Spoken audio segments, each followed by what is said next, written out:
تو فوج کے حوالے کر دیا تھا یہ کیس، اور فوج نے باقاعدہ کارروائی کرتے ہوئے ان کے پاس مکمل ایویڈنس ہوگا ہر چیز کا. اس ٹائم پہ ایم آئی جو آج کل آرمی چیف ہیں جنرل ناصر منیر، اس ٹائم پہ وہ ایم آئی چیف بھی رہے، وہ آئی ایس آئی چیف بھی رہے، ان کو اچھی طرح اندازہ ہے. عمران خان نے ایک اپنی یہ موجودہ جو آرمی چیف ہیں انہوں نے پختہ ثبوت بشرا بیوی کے خلاف، جتنے بھی توشہ خانہ 1 2 3 کی کیسز ہے یہ عمران خان کا اس میں کچھ بھی نہیں ہے. بشرا بیوی چونکہ عمران خان کی پیرنی تھی، ان سے شادی کی. آپ اندازہ لگائیں نا، ویسے ایک بات کر رہا ہوں جنرل بات جو عام لوگ سوچ بھی رہے، میں کوئی غلط بات نہیں کر رہا ہوں. ایک 60 سال کی عورت، 5-6 ان کے بڑے بچے، بچوں کی شادی ہو گئی، اس کے باوجود وہ ایک اپنے شوہر کو چھوڑ کے دوسرے کے ساتھ شادی کر لیتا ہے. اور عمران خان نے اس میں خوبصورتی دیکھی، اس کو پسند تھا یا اس کو عشق ہو گیا تھا اس سے، ایسی کوئی بات نہیں تھی. پیر مرید کا مسئلہ تھا اور عمران خان نے شادی کر لی. بہرحال ہم انٹرنل معاملات میں کسی کی دخل نہیں دیتے. عمران خان ان کا بڑا ریگارڈ کرتے تھے شروع سے، اور ان کے سابقہ شوہر نے جو الزامات لگائے بشرا بیوی پہ وہ بھی بڑا ریگارڈ کرتے تھے اینڈ تک. مگر بعد ازاں جو اس نے عدت کا کیس کیا تو وہ پوری دنیا اس پہ ہنس رہی ہے کہ 5 سال بعد ایک سابق شوہر اٹھتا ہے اور وہ ایک ضلالت کرتا ہے کہ ایک کیس کر دیتا ہے ایک خاتون پہ کہ آپ نے عدت میں نکاح کیا ہوا ہے. خیر بہرحال یہ توشہ خانہ کے جتنے بھی معاملات ہیں یہ بشرا بیوی ہینڈل کرتی رہی، اور بشرا بیوی ہی نہیں سارے زیور جواہرات جو ہیں وہ بیچے. عمران خان ان میں کسی بھی چیز میں انوالو نہیں ہے. اور یہ ساری شکایت جو دوسرے کرپشن کے پنجاب وغیرہ میں عثمان بزدار کو لگانا اس ٹائم پہ، تو جب یہ آئی ایس آئی کے چیف تھے ہمارے موجودہ آرمی چیف عاصم منیر، تو یہ لے کے گئے تھے ایک کیس عمران خان کے پاس کہ چلے ان کو بتا دیتے ہیں کہ یہ آپ کی اہلیہ کر رہی ہے، حالات کل کو کچھ اور ہوں گے جو بھی ہوگا. عمران خان نے کہا میں بات کرتا ہوں. اپنی وائف کے پاس گئے اور وہاں سے آرڈر ہوا ہے کہ اس کو فوری تبدیل کر دو. تو بڑے عہدے کا مان نہیں رکھا گیا اور عمران خان نے فوری طور پہ اس کو تبدیل کر کے جنرل فیس کو لے کے آئے 2019 میں.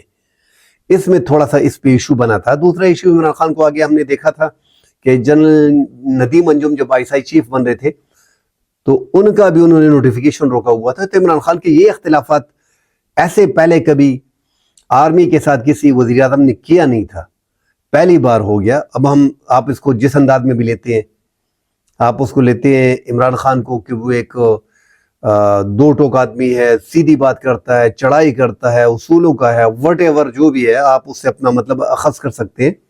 مگر یہ معاملات تب خراب ہوئے اور اب جا کے جو 9 مئی کا ٹچ فیض حمید پہ تو دیگر الزامات بھی ہیں، مگر اگر 9 مئی میں ان کے ملوث پائے جاتے ہیں تو پھر عمران خان کے لیے مشکل آ سکتی ہے. اور یہ لگے بھی ایسے رہا ہے کہ عمران خان کو ویسے فی الحال عمران خان کو راستے پہ لانے کے لیے یہ ٹچ بھی دیا جا رہا ہے. اور عمران خان کو راستے پہ لانے کے لیے مطلب کہ وہ مذاکرات آگے صحیح طریقے سے کریں، ملک کے معاملات کو آگے چلنے دیں، جو ہوا سو ہوا. اور ان سے جب ڈیل بھی بن رہی تھی تو اسٹیبلشمنٹ بار بار عمران خان نے کہا ہے کہ مذاکرات میں نے کرنے ہیں. وہ عمران خان اس ٹائم پہ غلط نہیں ہے، وہ پکی بات کر رہا ہے، صحیح بات کر رہا ہے کہ ڈیل اگر کرنی ہے، بات اگر کرنی ہے تو اسٹیبلشمنٹ سے فوج سے سیدھی کرنی ہے. کیونکہ پورا پاکستان جانتا ہے کہ اس ٹائم پہ مسئلہ اسٹیبلشمنٹ کا اور عمران خان کا، یہ باقی پارٹیاں بیچ میں نہیں ہیں. مگر چونکہ اس ٹائم پہ عمران خان کبھی بات کرتا تھا کبھی نہیں کرتا تھا. عمران خان کی ذمہ داری ہر بندہ لے بھی نہیں سکتا. پاکستان میں کوئی ایسا بندہ ہے نہیں، ملک سے باہر ایسا کوئی بندہ ہے نہیں جو عمران خان کی رسپانسبلٹی لے سکے. دوسرا ڈیل میں کچھ لو کچھ دو ہوتا ہے. اب جیسے نواز شریف نے ڈیل کی، ہمیں پتہ ہے کہ عمران خان نواز شریف ہے نہیں، اس لیے تو پاپولر ہے. ہمیں پتہ ہے کہ وہ زرداری نہیں ہے، اس لیے تو پاپولر ہے. ڈیل میں آفر کی جاتی ہے جیسے نواز شریف کو کی گئی 1999 میں، وہ گرفتار ہوئے ہائی جیکنگ کیس میں، ان کی حکومت کا تختہ پلٹا گیا پرویز مشرف نے، اور پرویز مشرف نے ان کے خلاف ہائی جیکنگ کا کیس کر دیا. مگر اس ٹائم پہ بل کلنٹن جو ہے وہ صدر تھے امریکہ کے، اور وہ جاتے جاتے انہوں نے کہہ دیا تھا کہ نواز شریف کو، سعودیہ کو اور دبئی کو کہہ دیا تھا کہ اسے فوری طور پہ نکالو. پھر وہ معاہدہ ہوا اور 10 سال کا معاہدہ کرنے کے بعد نواز شریف ملک سے چلے گئے. لاسٹ ٹائم بھی ہم نے دیکھا ہے عمران خان کے دور میں جب نواز شریف ملک سے باہر گئے تو 4 ہفتے کے لیے جسٹس اطہر من اللہ نے 50 روپے کے اسٹامپ پیپر پہ ان کو جانے کی پرمیشن دی. مگر جب اسٹیبلشمنٹ نے جنرل باجوہ نے کوشش کی اور ان کو نکالنے کی کوشش کی تب ہوا. 4 ہفتے گزر گئے مگر نواز شریف صاحب نہیں آئے. اب آئے جب 2024 کے انتخابات تھے، ان کے لیے ماحول سازگار تھا. جیسے وہ آئے ہیں سارے کیسز ان کے ختم، اور ایئرپورٹ پہ ہی ان کا بائیو میٹرک کر کے وہ ملک میں آ گئے. اور جس کو پسند نہیں کرتے تھے، جیسے اگزامپل دیتا ہوں کہ جسٹس اجاز الحسن، ان کے میرے خلاف فیصلہ دیا تھا یہ جج ٹھیک نہیں ہے، اس بیچارے کو ریزائن کرنا پڑا. جسٹس مظاہر نقوی، ان کو نکال دیا گیا. اور جسٹس قاضی فائد عیسیٰ ایک پسند تھے، آئے تھے کہ اس نے یہ کام کرنا ہے، جو کرنا تھا اس نے وہی کام کیے. وہ ایسے نوکری اس کو یہی دی گئی تھی کہ یہ کام کرنے. ہم نے 8 فروری کا الیکشن دیکھا کہ اس کو کس طرح زمین بوس کیا گیا.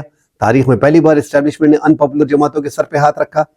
اس وجہ سے جو ہے یہ جو گیپ تھوڑا پیدا ہو گیا، اس کو کم کرنے کی ضرورت ہے، زیادہ بڑھانے کی ضرورت نہیں. اگر آپ ایک سینئر پولیٹیشین کی، پاپولر جماعت کے لیڈر کی ملٹری ٹرائل میں اس کو لے کے جاتے ہیں، پوری دنیا اس پہ نظر ہوگی اور پاکستان کا امیج خراب ہوگا. آگے جا کے لگ ایسے رہا ہے کہ اگر عمران خان اپنے معاملات کو ٹھیک نہیں کرتا اور اسی طرح بضد ہے تو آگے جا کے عمران خان کا ملٹری ٹرائل ہو سکتا ہے.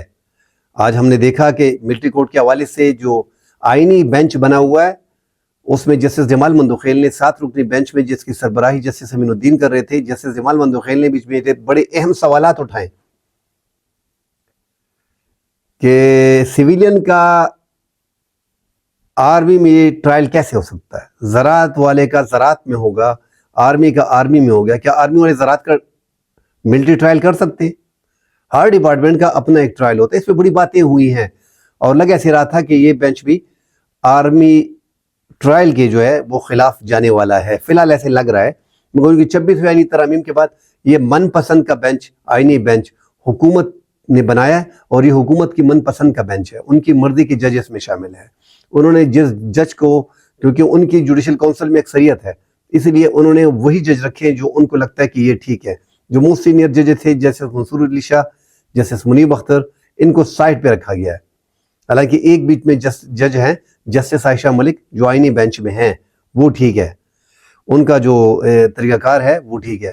مگر آگے جا کے لگ رہا ہے کہ عمران خان کا ملٹری ٹرائل ہوگا اگر وہ اپنے معاملات ٹھیک نہیں کرتے. ایک بات بیچ میں جو فیصل واڈا صاحب نے چھوڑی تھی، فیصل واڈا ہم سب کو معلوم ہے کہ محسن نقوی اور فیصل واڈا کس پارٹی کے سینیٹر ہے. دونوں پارٹیوں نے، پیپلز پارٹی نے اور نون ان کو ووٹ دیا اور دونوں نے سینیٹر بنایا. باپ پارٹی نے ووٹ دیا. سب جانتے ہیں کہ وہ نہ پیپلز پارٹی کا ہے، نہ وہ مسلم لیگ نون کا ہے، نہ ایم کیو ایم کا ہے. ان کے پاس پاور ہے، وہ نمائندے ہیں، ٹھیک ہے. انہوں نے مدارس کے حوالے سے مولانا فضل الرحمان صاحب سے ملاقات کی، مگر عمران خان کے بارے میں ایک خطرناک بیان انہوں نے دیا کہ جنرل فیض حمید کو مطلب پھانسی ہو سکتی ہے، سزائے موت ہو سکتی ہے، عمران خان کو بھی یہ ہو سکتا ہے. عمران خان اگر اپنی بیوی کو طلاق دے دیتا ہے، بشرا بیوی کو، تو وہ بچ جاتے ہیں، ورنہ ان کا بچنا مشکل ہے. تو یہ ایک انتہائی خطرناک بات انہوں نے کی ہے. اب اس بات سے آپ کیا نتیجہ نکالنا چاہتے ہیں کہ فیصل واڈا یہ کیوں کہہ رہے ہیں، اور ذاتی زندگی میں دخل دینا، اس طرح کا ان کو اچھالنا اور اس طرح کے بیانات دینا کیا صحیح لگ رہا ہے؟ مجھے تو نہیں لگ رہا کہ ایسے بیانات دینے سے بندہ کوئی اچھا دکھتا ہے. مگر اب وہ چونکہ خاص الخاص سینیٹر ہیں، انہوں نے یہ بات کی ہے، ان کی بات میں کچھ ان کو لاجک لگتی ہوگی، اس کی پوچھے کچھ پورا فلسفہ ہوگا، تبھی اس نے یہ بات کی ہے. ناظرین، ویلاگ لمبا ہو رہا ہے، کل انشاءاللہ دوبارہ اگلے ویلاگ میں حاضر ہوں گے. اللہ حافظ.